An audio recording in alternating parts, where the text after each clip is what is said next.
Alright, the story we're going to do for the editing block is Aunt Beyonce and the Blasted Cityscape. This one I do think needs some work. I'm not sure if it's a cohesive story yet, and I'm not positive it's great, but I'm going to give it its first edit, and we'll see after another edit or two what we can make of it. So this is Aunt Beyonce and the Blasted Cityscape. Aunt B closed the door behind Caper and Sia, putting them out on the street. Even as the locks continued to click into place against the dangers out there, Caper asked, "Why does she always say that to us every time?" All right, I need to make a question mark there. All right, Sia eyed Caper with typical suspicion. She could never tell when the boy was screwing with her or was legitimately stupid from moment to moment. Had some missing words there. All right, moving along. He was older than her, taller than her, and darker than her. Sia felt in her heart that she was smarter and more mature and surely better looking, if she did say so herself. Looking good in a city covered in dirt and dust, with much of it being radiated, was a relative measure indeed. She finally decided Caper was really asking, so she answered, "Because she wants us to be safe. Why else would she say it?" Caper adjusted the straps on his pack. It was empty now, but wouldn't stay that way if they were lucky and resourceful. Sometimes they were. You had to be to survive as kids in a place like this. It's just that she says it every time. Sia unconsciously tapped her hands on each of her weapons, the ones that could be seen and the ones hidden for emergencies, comforting herself with the ritual that they were still there and ready to kill if killing was needed. She always used to be She wants us to be safe every time. What's your confusion today? Do you finally have the brain rot? I just think it's funny, he said as he stepped out from the alcove into the open street. He looked both ways as if these were the old days when well-meaning folks driving in their cars to and from work, school, or church might run a kid down by accident. It wasn't out of the realm of possibility that they could still be run down and killed in a manner of speaking, but there were no more well-meaning families cruising the streets of the city. Everyone left would be hiding somewhere in these ruins or outside the city in the deserted reaches of the land. Funny how, Caper? Explain the joke to me. No joke. Get your panties out of a wad. I'm just saying that she says it every time, like if she don't say it, then we might decide to run off and be unsafe on purpose. It's just a thing people say, Caper, like don't get your panties in a wad. It don't really mean anything, but you say it anyway just for something to say. Well, that was all I was asking. Okay. Got a typo there. Now it's perfect. You ready to go? Gunfire popped off in the distance. It wasn't a great distance. Sia couldn't tell by the echoes if it was real gunpowder bullets or if they were pneumatic weapons. Both types had questionable accuracy, but would kill you just as dead if they caught you. Let's stick to the alleys and get going before we lead them to our door, Sia said. Okay then, Sia, lead the way. Oh, and be safe. She stuck up both middle fingers at him, but she did lead the way, and he followed as they weaved their way block by block. Caper tapped her shoulder and motioned with his head toward a broad opening in the cinder block wall beside them. Much of the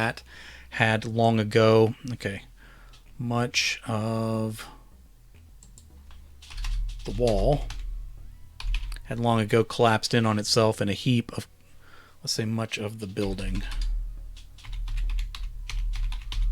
had long ago collapsed in on itself in a heap of crumbling stone and various other debris. It was long enough ago that spindly little pine trees had sprouted out of the shallow dirt gathered in among the bricks. Nothing worth eating, so what was the point? Let me put a question mark there. All right. As the kids took cover behind what remained of the wall, they had to keep their feet still to avoid disturbing all that oven stone. What was I saying? All that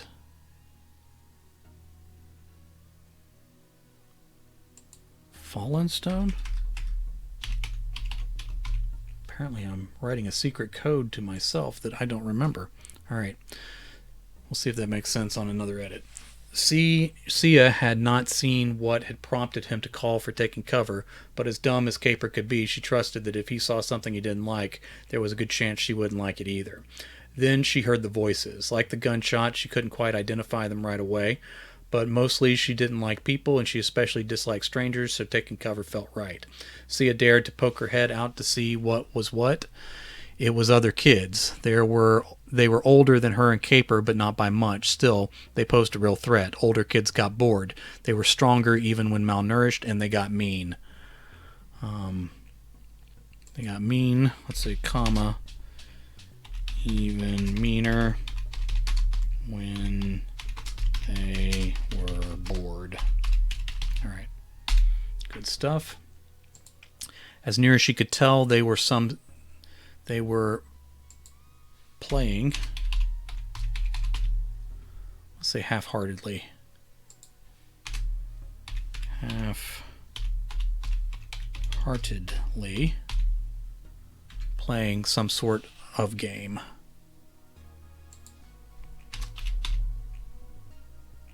Alright, that's what editing's for. Each had a weapon and was using it to knock an empty can back and forth between them. Ooh, I must have been writing in a hurry. I was leaving words out everywhere. That's more likely to happen on stream when I say the word out loud but then don't end up typing it. They didn't really seem all that enthusiastic about their game. Again, boredom spelled danger in kids their age, even if they hadn't gotten the brain rot. A few of them tried to bounce the can in the air before passing it over to a new player. One boy sat in the curve of a broken piece of drainage tunnel above street level. Sia guessed it was a boy. It was hard to tell with all of them wearing gas masks. Another person, maybe a girl, strolled over and sat down with him in that scant shelter. As the others... Alright, let me make that plural. As the others played and barked threats at one another through their masks, this couple put their heads close together and talked quietly. Sia... got an extra A there, so I don't think I need that. Sia felt a real longing in that moment that she didn't have words for. Sia, be quiet, boy, let me think. She interrupted the longing. She interpreted the longing as a desire to get away from here without being noticed. Okay, Caper, move, but do it quietly. He hardly disturbed a single rock as they slinked back out onto the sidewalk. They made their way around the corner of the fallen building and up another street without being spotted. Arriving at the hollowed-out gas station, that needs to be hyphenated, I guess. The hollowed-out gas station and convenience store a few blocks further down, they didn't bother to search inside. There had been nothing there to find for a very long time. What they needed was outside anyway. Damn it, Caper said. Someone messed it up. Keep your voice down. But someone messed it up. I'm going to mess you up if you don't keep your damn voice down. But Sia, look what they did. I see it. Just recover what we can and leave the rest. It'll either grow back or it won't. They knelt together, brushing through the trampled herbs. This was the risk of having anything grow wild out here. Sia hoped it was just ignorance and not blatant destruction. If it was on purpose, someone might still be around looking for whoever tended these herbs. Sia kept her head moving the whole time. Kept her head moving around the whole time, but saw no one. That could change in a hurry, so she tried to hurry. I think that's all we're going to get, Caper said. Hardly worth bringing the backpack. I could carry this little bit in my pocket. Put it in the pack anyway so it doesn't get crushed. I'm just saying. He gathered the picked herbs in a wet cloth and placed them in the pack. They moved on. Sia sensed Caper's mood drop. He probably needed some comforting. For a kid growing up at the end of the world, he sure was sensitive sometimes. She had no energy to be his comforter, though, so they traveled in silence for a while. All right, let me save that. As they crossed under the cover of a partially collapsed overpass, they reached the next row of buildings and started to climb. A couple of the pipes that jutted out of the walls shifted and squeaked under their weight, but none of them gave out. They climbed to the uneven rooftops and crossed several blocks in the air. Coming to a recessed floor where part of the roof was missing, they took care to cross over on the metal beams, let's say. On the metal beams, instead of testing the sagging floor falling apart under the exposure to the, let's say, exposure to the elements. Slipping through a hole in the next firewall, they entered the garden. Light fed into the place in dusty shafts from surviving windows and open holes around the structure. That light and the dripping irrigation from the bent gutters tied into the place over the tables provided what the... Let me put commas there. Tied into the place over the tables provided what the small plants needed in order to thrive a little longer. Sia wondered again how many people knew this place was here. She'd never run into anyone else, but someone else harvested from time to time.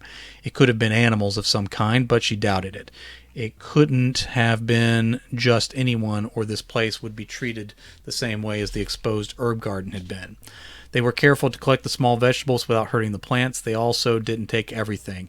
Aunt B was specific about that. Being too greedy could rob you of future blessings. That's what the old woman said, anyway. Sia suspected that was just one of those sayings that really had no meaning, just a thing to say to people. Caper met eyes with Sia, and she had trouble reading his expression. There was emotion there that didn't quite seem to go with the benign act of picking vegetables. She couldn't tell if he was sad or scared. She could probably have just asked him, but she worried it might be a long story that resulted in them being out here long after dark. So Sia just said, "Let's go." And they went. Along the rooftops a while longer, they came to the end of the row, and Sia swung out over, let's say, the drop. Swung out over the drop to climb down the sheer side using the hidden handholds. Caper clicked his tongue a couple times. She took the hint and climbed back up before crouching at the edge. Let me fix a missing word there. All right, good stuff. Then she saw it. A moment later, she heard it. A great machine tore its way down the highway. It mostly dodged the debris of rusted-out wreckage in the lanes, but still clipped the pieces that had not been salvaged long ago. Some of those car chassis broke apart in oxidized dust, while others tumbled off the shoulders of the road with a clatter. The engine of the vehicle roared again, and it picked up speed as it raced along. Not far behind it, 3 other vehicles, much like open motorcycles but with more wheels, closed the distance. All right, let me put another comma there.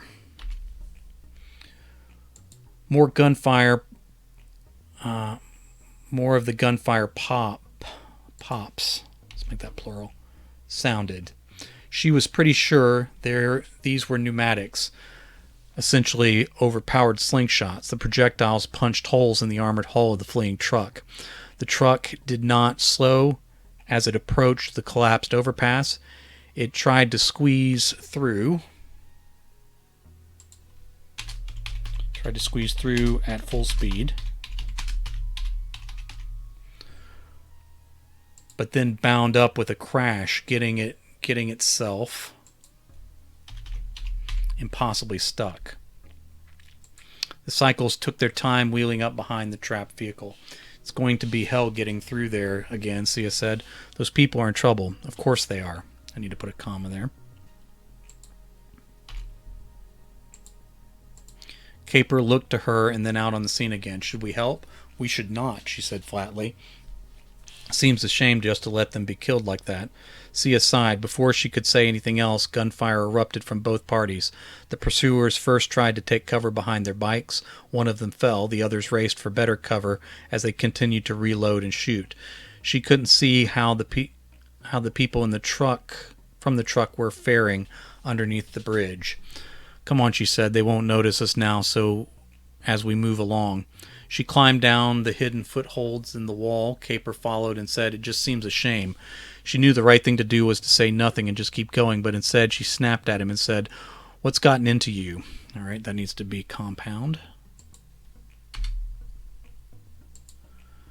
"Because I don't like seeing people die." Let me put a comma or a question mark there. "Yeah, sorry about that. We don't know those people, Caper." "Well, not yet. We didn't used to know each other. We didn't used to know Aunt B, right? What's your point?" She hopped down from the last few feet of wall. Caper climbed all the way down before stepping off. "Seems like there should still be people worth meeting and helping." and helping. Let me put a comma there. Seeing as we're still here, that's all I'm thinking. The middle of a motor chase and gunfight isn't the best time to make new friends. We need to go. We need to finish our job, and we need to get back. He stared at her a moment and shrugged. You're the boss, I guess. Would be a shame if those were good people out there getting killed. She turned away. She turned away and started walking. Would be a bigger shame if it were me. I guess someone should have told them to be safe before they headed out today. Funny, real funny, Sia, he said as he followed. All right, need to make that he. The gunfire eventually died off as they made their way down to the river.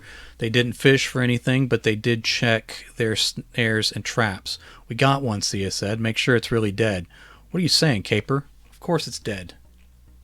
All right, I don't need a quotation mark there, and I do need a comma here. Apparently I was just randomly punctuating that sentence. Of course it's dead.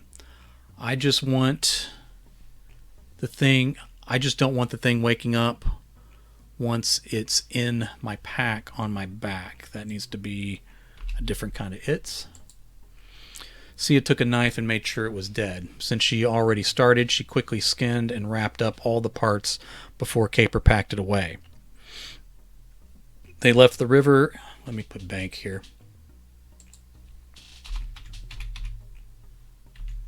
They left the riverbank and reached the edge of the highway, again far down from where the fight had taken place.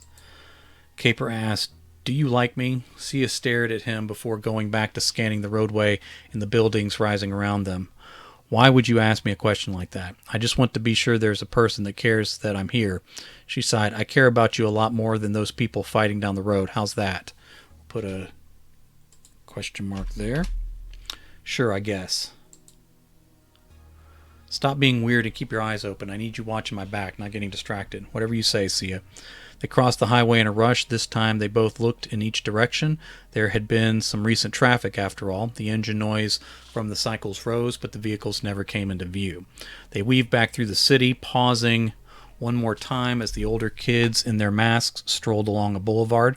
The boy and girl from the broken tunnel were holding hands as they walked along behind everyone else. The others kept kicking the can along the road as they went. As Sia and Caper waited for the can noise to diminish in the distance, he took her hand in his and laced their fingers together.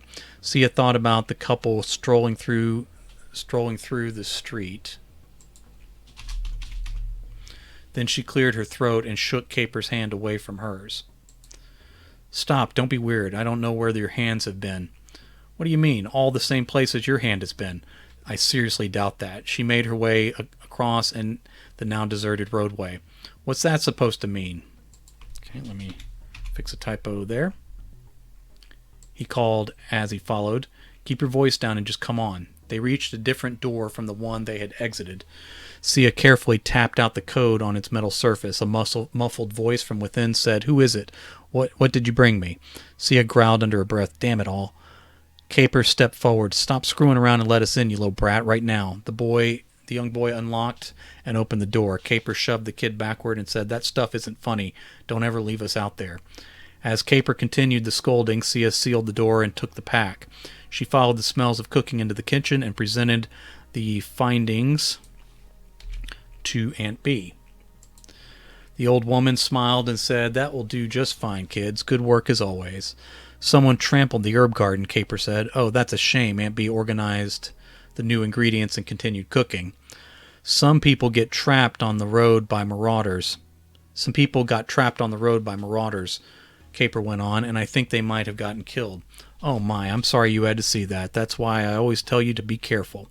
Sia rolled her eyes and stepped away.